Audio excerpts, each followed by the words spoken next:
এই ট্রাভেলের রিকোয়েস্টটা করলেন, রিকোয়েস্ট করার পরে এখন যদি নাকি আপনার অ্যাডভান্স কিছু পেমেন্ট লাগে, আপনি ওই পেমেন্টের জন্য বললেন যে আমাকে এত টাকা অ্যাডভান্স দেন। তারপর কী হবে, আপনি যেদিন বের হইলেন বাসা থেকে, ওই দিন বাসা থেকে আপনি বাস স্ট্যান্ডে গেলেন, একটা এক্সপেন্স হইলো, আপনি সিএনজি দিয়ে গেলেন এত টাকা। তারপর হচ্ছে আপনি ওই বাস স্ট্যান্ড থেকে বাসে চিটাগাং গেলেন এত টাকা। হ্যাঁ, এরকম প্রত্যেকটা জায়গায় যতগুলো এক্সপেন্স ক্রিয়েট হবে ওই এক্সপেন্সগুলো আপনি লিস্ট ডাউন করবেন। হ্যাঁ, তো ওই এক্সপেন্সগুলো লিস্ট ডাউন করতেছেন এত টাকা এইভাবে যাচ্ছে, এত টাকা ওইভাবে যাচ্ছে, লোকাল অ্যালাউন্স এত যাচ্ছে, লোকাল অ্যালাউন্স এত যাচ্ছে, ডান। এখন যাওয়ার পরে এই যে ঘুরে আসলেন, আসার পরে আপনি এই বিলটা সাবমিট করলেন, এবং যদি নাকি অলরেডি 5,000 টাকা নিচ্ছেন, যদি নাকি আপনার বিলের চাইতে বেশি হয় তাহলে আপনি ওটা পাবেন, যদি কম হয় তাহলে ওটা ফেরত দেবেন। ঠিক আছে, আর মাঝখানে আপনার হোটেল বিল আছে, এই আছে, ওই আছে, থাকার খরচ আছে, খানার খরচ আছে।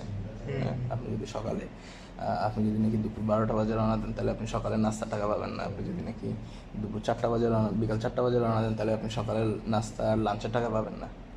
ঠিক আছে, এটা হচ্ছে ওভারঅল অপারেশনটা। এর মাঝখানে একটা জিনিস যেটা অ্যাড হবে সেটা হচ্ছে, এর মাঝখানে আমরা রিকোয়ারমেন্ট এখানে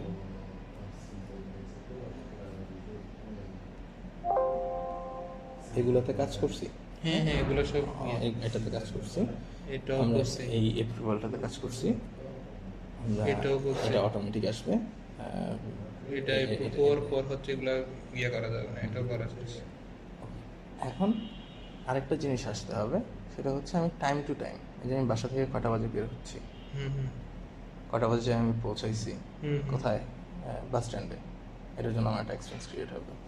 সো ওই time to time check in check আউটগুলো কোন লোকেশনে স্টার্ট করছি, কোন লোকেশনে এন্ড করছি, এই চেক ইন চেক আউটগুলো আমার একটা লিস্টে রাখতে হবে। ওই পার্টটা কি, ওই পার্টটা আসবে যে এইখানে স্টার্টে, after approve the travel start button will be visible. User will start the travel by clicking the start button. আমি স্টার্ট করছি, after clicking start button change will with arrival. Every click change the button to departure and end. Before end of the travel will option to end the travel, start a new travel, and the travel expense will be created, start a new travel, set new destination for start the process. Okay, so এখানে কি হবে, আমি বিভিন্ন সময় আমি time to time location to location change হবে, এবং আমি এখানে চেক ইন চেক আউট দিব। তো চেক ইন চেক আউট ওডুর অ্যাটেন্ডেন্সেরটা দেখছেন, ওডুর অ্যাটেন্ডেন্সের চেক ইন চেক আউটটা যেভাবে কাজ করে ওটা দেখি না, দেখতে হবে। আচ্ছা, আসেন দেখি।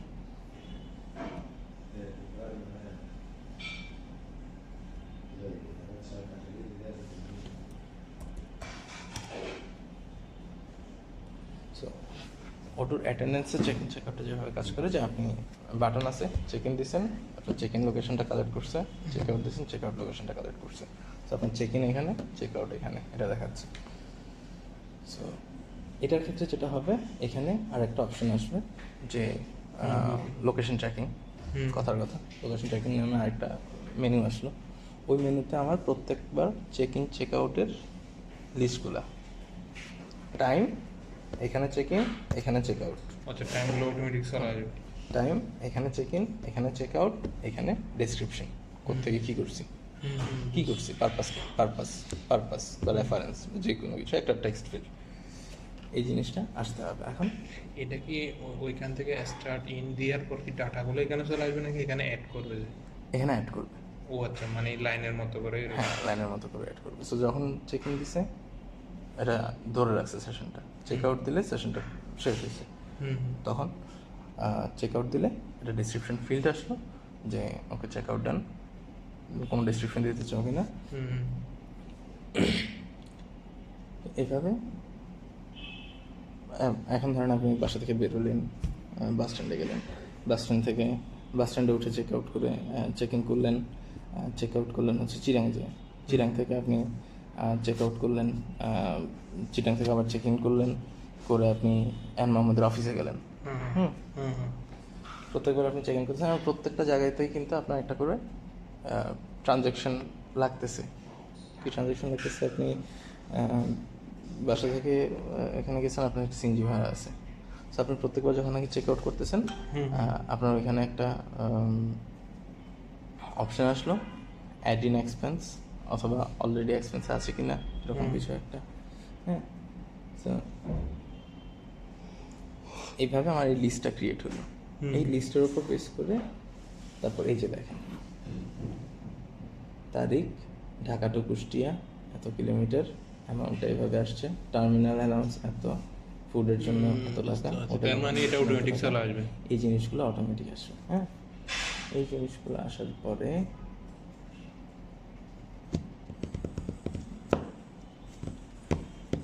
এখন এই লোকেশনগুলো তো আপনি ধরলেন যে জায়গা জায়গা জায়গা জায়গায় চেক ইন চেক আউট, তার উপর বেস করে আমার একটা এক্সপেন্স শিট, যেটা নাকি ম্যানুয়াল এন্ট্রি দেওয়া লাগতো, ওইটার একটা পোর্শন যতটুকু পসিবল ওইটা অটোমেটিক এখানে বসে যাবে।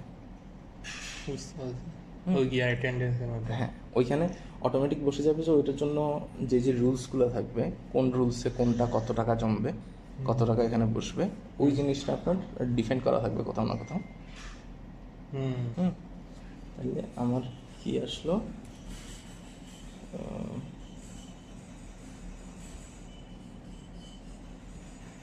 তাহলে আমার এখানে আরেকটা মেনু আসলো, এখানে নাকি আমার এই স্টার্ট অ্যান্ড বা চেক ইন চেক আউট এটা দিয়ে আমার লাইনগুলো ক্রিয়েট হলো, এবং এই লাইনগুলো অ্যানালাইসিস করে আমার একটা এক্সপেন্স এখানে ড্রাফট হয়ে থাকলো, লাইনগুলো অ্যাড হয়ে থাকলো। বুঝতে পারছি।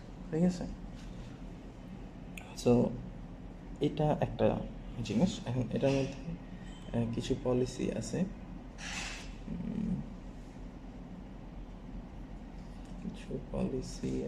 হচ্ছে এইরকম।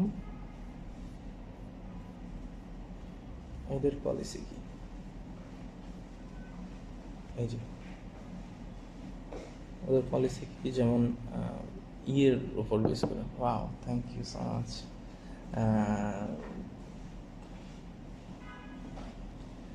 এমপ্লয়ি টাইপের উপর বেস করে বিভিন্ন ক্যাটাগরিতে কে কত টাকা পাবে। যেমন দেখেন,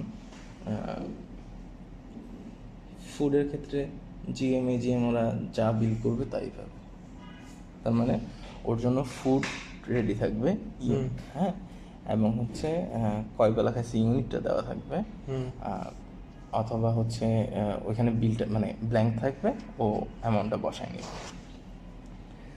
ম্যানেজারের জন্য ব্রেকফাস্টের জন্য 70 টাকা বাজেট, লাঞ্চের জন্য 200 টাকা, স্ন্যাক্সের জন্য 30 টাকা, ডিনারের জন্য 200 টাকা। ও এর সাথে কম নিতে পারবে, কিন্তু এর সাথে বেশি নিতে পারবে না, এগুলো প্রি ডিফাইন্ড। ঠিক আছে, ম্যাক্সিমাম জিনিসটা আপনি ড্রাফট করে দিতে হবে ওর জন্য, মানে ফিক্স করে দিতে হবে, এর উপরে যেতে হবে। হ্যাঁ, কিন্তু গিয়ার ক্ষেত্রে জিএম এর ক্ষেত্রেও তো ইচ্ছা বসাতে পারে। কিছু কিছু মানুষ এটা চেঞ্জ করতে পারবে। এখন এখানে হয়তো বা এক্সেপশন আসতে পারে, সো ওই এক্সেপশনটাও আমাদের কোনো না কোনো টাইমে যাতে হতে যেতে পারে।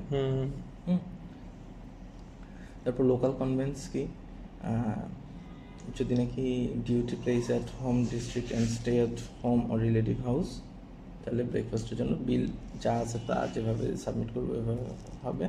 আচ্ছা, এইখানে দেখি, এই যে এক্সিকিউটিভ, সিনিয়র এক্সিকিউটিভের জন্য খাবারের বাবদ বরাদ্দ হচ্ছে 500 টাকা, হোটেল বাবদ 1000 টাকা, যাতায়াত AC bus plus local at actual, local ট্রান্সপোর্টটা অ্যাট অ্যাকচুয়াল, এসি বাসের ভাড়া আলাদা। এসি বাসের ভাড়াটা কীভাবে আসবে? এসি বাসের ভাড়াটা হয়তো বা টিকিটের থ্রুতে আসবে, বা কিলোমিটার হিসাব করে আসবে, বা যে কোনো একটা ওইতে আসবে।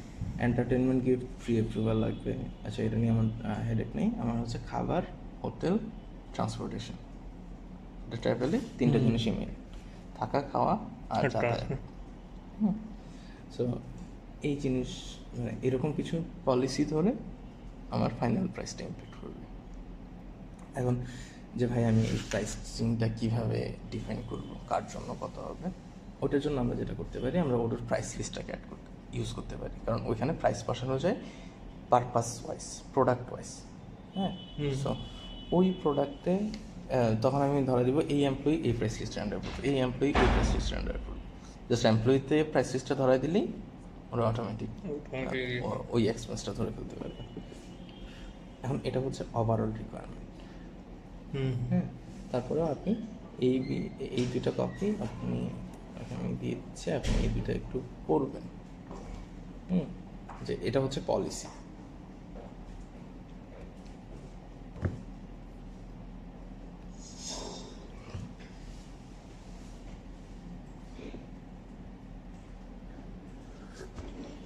ঠিক আছে, এই পলিসি ধরে আপনাকে কাজ করতে হবে। এটা হচ্ছে ফুল প্রজেক্টটা এরকম, মানে এতটুকুই ফুল প্রজেক্টটা এরকম। এখন আপনার যেটা মেক শিওর করতে হবে সেটা হচ্ছে যত জায়গায় আপনি যে ডিসিশন নিচ্ছেন বা যেই কাজই করতেছেন, যে ভাই আমি এই জিনিসটা এইভাবে সেট করার চিন্তা করতেছি, ওটা আপনার আমার সাথে ডিসকাস করতে হবে যে এইভাবে করলে কেমন হয়। আমরা কাজগুলোকে ছোটো ছোটো ধাপে ভাগ করে ফেলি, তাইলে মনে করেন, কারণ এটা তো মনে করেন R&D টাইপের কন্টেন্ট, তাইলে মনে করেন তাইলে জিনিসটা আমার জন্য ইজি হয়ে যাবে। আপনি যদি আমাকে ভাগ করে দিয়ে ফেলেন যে এটা এই ভাগ করে এই ভাগ, তাইলে মনে করেন ভাগ করে আপনার দেখেন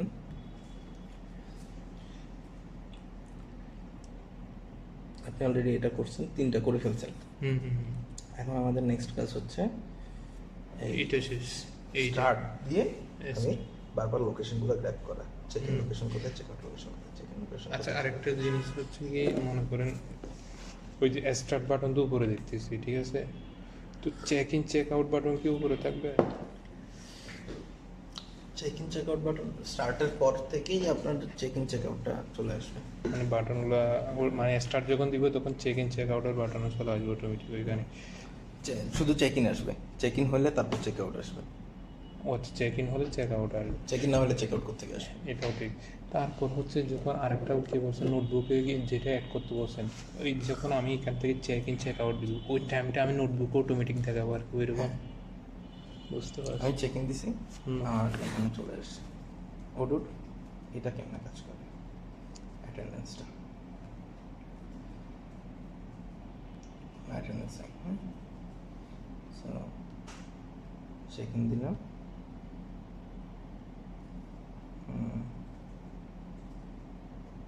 দিস টাইম দিয়ে লোকাল হোস্টে কি সো চলতেছে।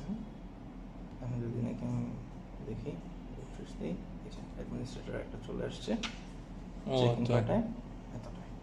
আচ্ছা, বুঝতে পারছি। তার মানে ওটা আমাকে নিয়ে নোটবুকের ট্যাবের মধ্যে দেখাতে হবে। এখন যদি নাকি আমি মানে ইউজার ওয়াইজ এই জিনিস ইউজার ওয়াইজ না, আপনার ইউজার ওয়াইজ তো ইউজার বলতে যখন এখন অ্যাডমিনিস্ট্রেটর আন্ডারে এটা এখানে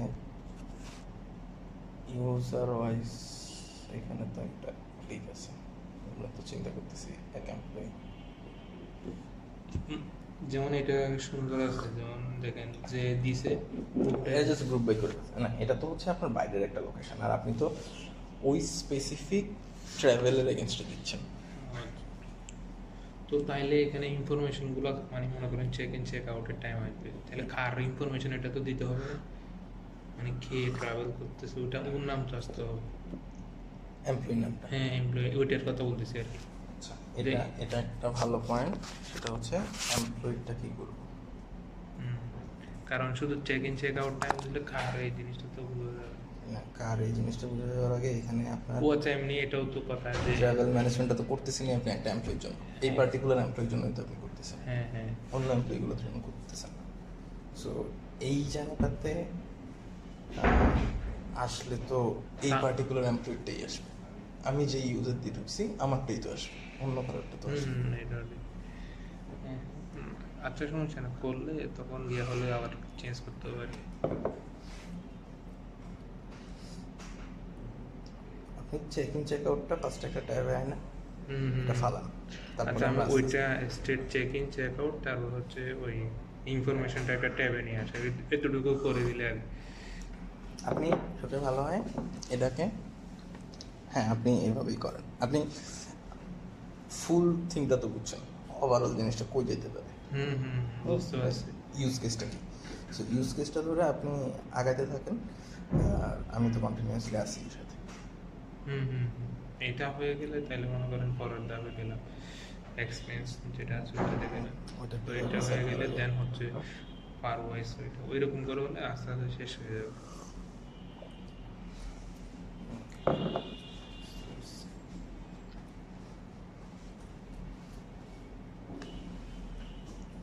ক্লিয়ার? তাহলে এখন আপনার কাজ হচ্ছে চেক ইন চেক আউটটা এখানে নিয়ে আসা। এখন দেখেন এখানে আরেকটা জিনিস আছে যেটা মিস করছি, এটা মোস্ট ইম্পর্টেন্ট জিনিস চেক ইন চেক আউটের জন্য। এটা একটা লিস্ট চেক ইন কোথা থেকে হয়েছে, check in GPS coordination, GPS লোকেশনটা লাগবে। চেক ইনের ক্ষেত্রে আপনার জিপিএসটা ধরতে হবে কোন জায়গা থেকে চেক ইন হচ্ছে, বুঝতে পারছি। এই ফিল্ডটা আপনার রাখতে হবে। হ্যাঁ, এখন হ্যাঁ এই ফিল্ডটা আপনার রাখতে হবে। এখন যেটা হবে আলটিমেটলি ব্রাউজারের উপর ডিপেন্ডেন্সি কম থাকবে, এটা ইভেনচুয়ালি একটা মোবাইল অ্যাপে যাবে না। ও আচ্ছা আচ্ছা, কিন্তু ডাটাবেজ এটাই ইউজ হবে, ফ্রন্ট এন্ড চেঞ্জ হয়ে যাবে, ডাটাবেজ এটাই ইউজ হবে। মানে মানে এই হিসেবে চলে যাবে আর কি, মানে এই গিয়াটা হচ্ছে মানে এই ফি হিসেবে চলে যাবে আর কি ফ্রন্ট এন্ড। মানে দুইটা সিস্টেম সেম ডাটাবেজ ইউজ করবে। বুঝতে পারছি, মানে একটা গিয়ার জন্য হচ্ছে মোবাইল কম্পিউটার বেস আর একটা হচ্ছে মোবাইল। কম্পিউটার বেসটা হচ্ছে মেনলি আমার ফুল রিপোর্টিং এমন দেখার জন্য। এটা আপনি দেখেন জিপিএস কোঅর্ডিনেটগুলো একবার ধরা হোক, ধরলে তারপর আমরা দেখবো যে এখানে কিভাবে ওই লোকেশনের নামটা নিয়ে আসা যায়। এটা পরের কাজ। আর মাঝে মাঝে যদি নাকি গুগলের এপিআই টিপিআই বা এরকম কিছু লাগে তখন ওটাও প্রোভাইড করা হবে সিচুয়েশনের। গুগলের এপিআই তো পেড লাগে, পেড লাগবে, পে ইয়ে হবে না, পে দেয় না তো যতটুকু পেড লাগলে পেড নিতে হবে। আগে থেকে এটা অ্যাড করে দেন দেখা যাক লাগে কিনা। মানে আপনি চেক ইন চেক আউটগুলো এখন আপাতত জিপিএস কোঅর্ডিনেটগুলো ফেলান।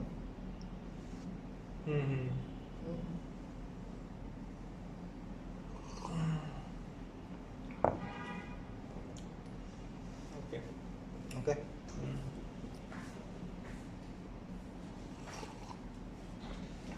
আমি নামাজ পড়ে নিই।